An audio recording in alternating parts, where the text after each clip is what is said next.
A gente não percebe, mas convive intimamente com um perigo invisível. No interior das nossas casas, no ar que respiramos, nos alimentos e nas bebidas que ingerimos. Estamos falando do chumbo, um metal pesado, altamente tóxico, mas essencial para o homem nesses novos tempos. O chumbo foi um dos primeiros metais extraídos pelo homem. Está tão integrado ao nosso dia a dia que boa parte das atividades industriais e a maioria dos confortos da vida moderna seriam impossíveis sem o chumbo.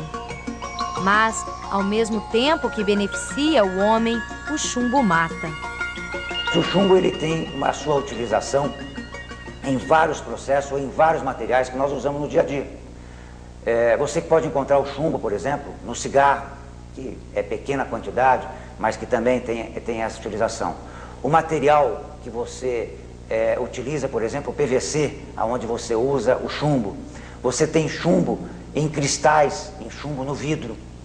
E você continua tendo chumbo em diversos utensílios, né, que você usa, inclusive material ou recipientes que acondicionam alimentos. Mas você pode ter o chumbo muito gravemente, vamos dizer, distribuído num contato mais profissional do trabalhador com o contato com este produto, que é o fato mais grave que nós encontramos hoje com relação à doença ou à intoxicação pelo chumbo.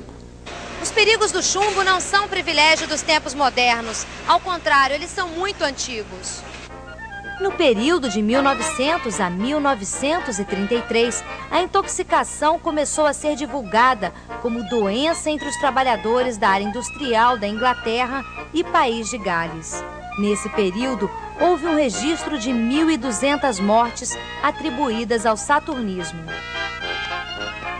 Hoje, os trabalhadores das oficinas mecânicas de fundo de quintal, onde é feito desmonte de baterias, estão entre os que correm mais riscos de contaminação por chumbo. O mais grave é que, na sua maioria, eles não têm a menor consciência do perigo que o chumbo representa. É uma sintomatologia que no início ela é leve e que quanto mais tempo ele está se expondo, vai se agravando. E chega um ponto, ele começa a ficar com uma anemia muito acentuada, porque o chumbo interfere na produção do sangue, né?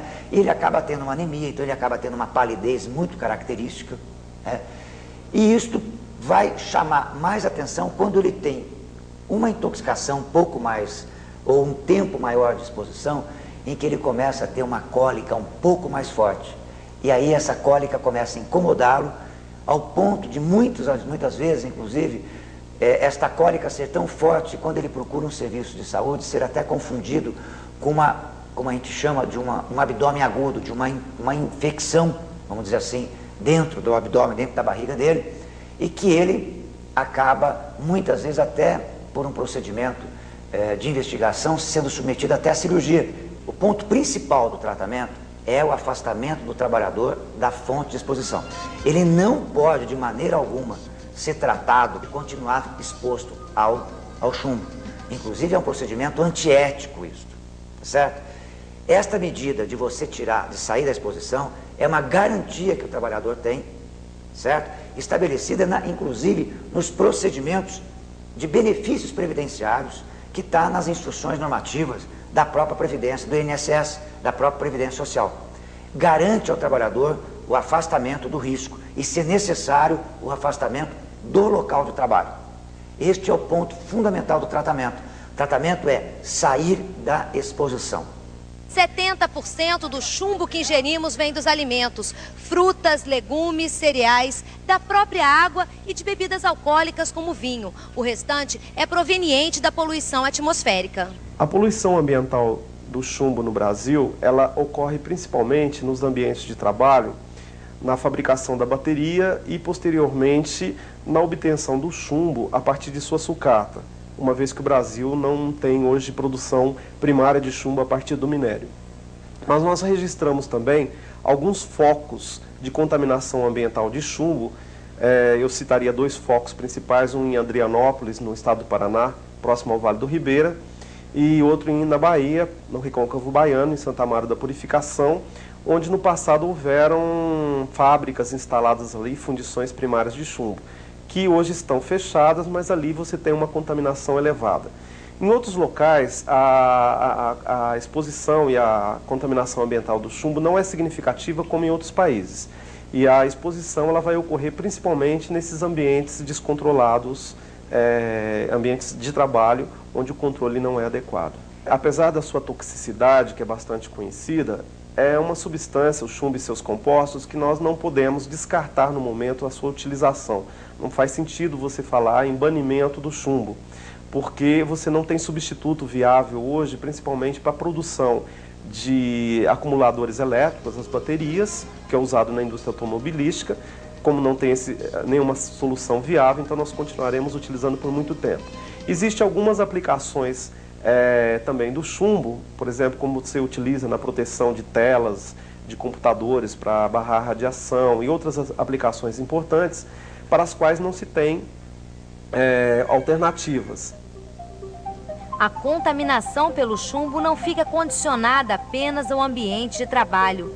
Sem cuidados especiais e sem o devido monitoramento, ela assalta os muros das fábricas e se torna um caso de saúde pública.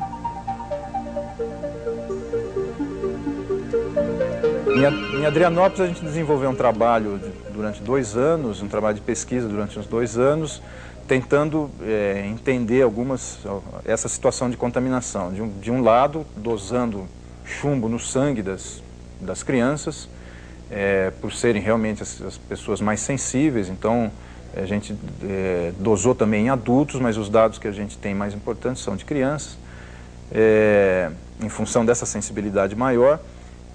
A gente trabalhou junto com o Instituto de Geociências da Unicamp, que fez toda a parte de avaliação de solo, de água e de sedimento de rio.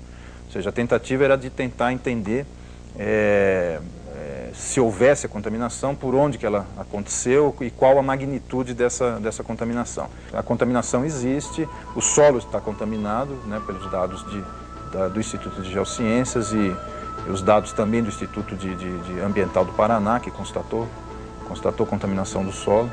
Nesse processo de fundição e de refino, que é chamado de refino, de produção do chumbo metálico, né, da extração do minério, existe produção de fumo, de fumaça da fundição. E essa fumaça, esse fumo que sai pelas chaminés de uma fundição primária, ela é rica em chumbo ou sais de chumbo, principalmente óxidos de chumbo, que são sais de chumbo, sim, com potencial tóxico importante.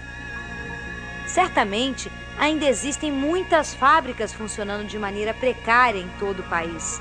Mas quais seriam as principais medidas para minimizar o problema? As medidas de prevenção, eu acho que a gente tem que trabalhar com, no mínimo, 3 aspectos. Primeiro, com relação ao ambiente de trabalho, medidas no ambiente de trabalho. Medidas, então, de proteção do trabalhador no ambiente. Aí as proteções coletivas e individuais que a gente pode contar. As medidas de cunho de acompanhamento médico da condição de saúde do trabalhador. E as medidas do ambiente em geral.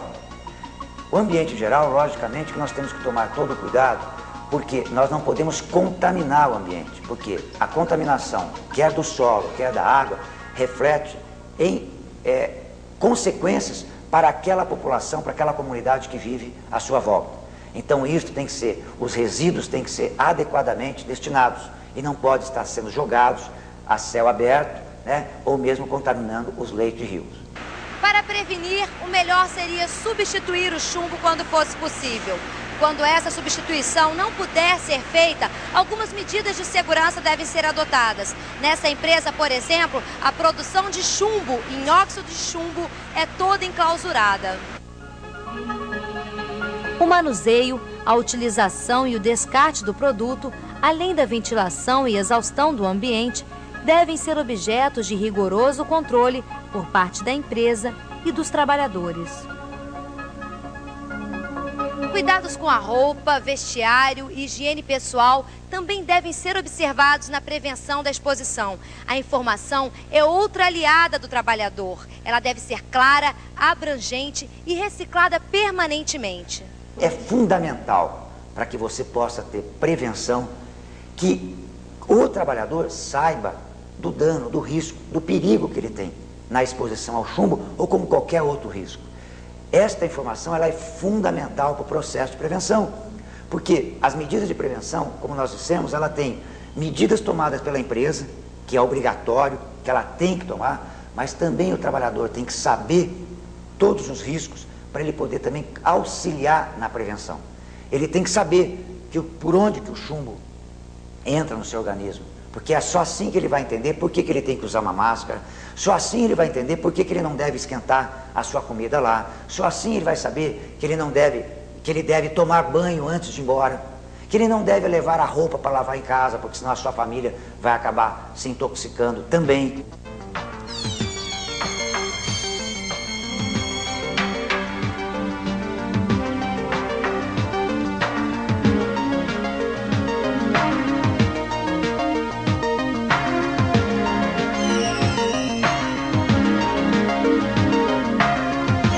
Os males da intoxicação com o chumbo precisam ser concretamente combatidos.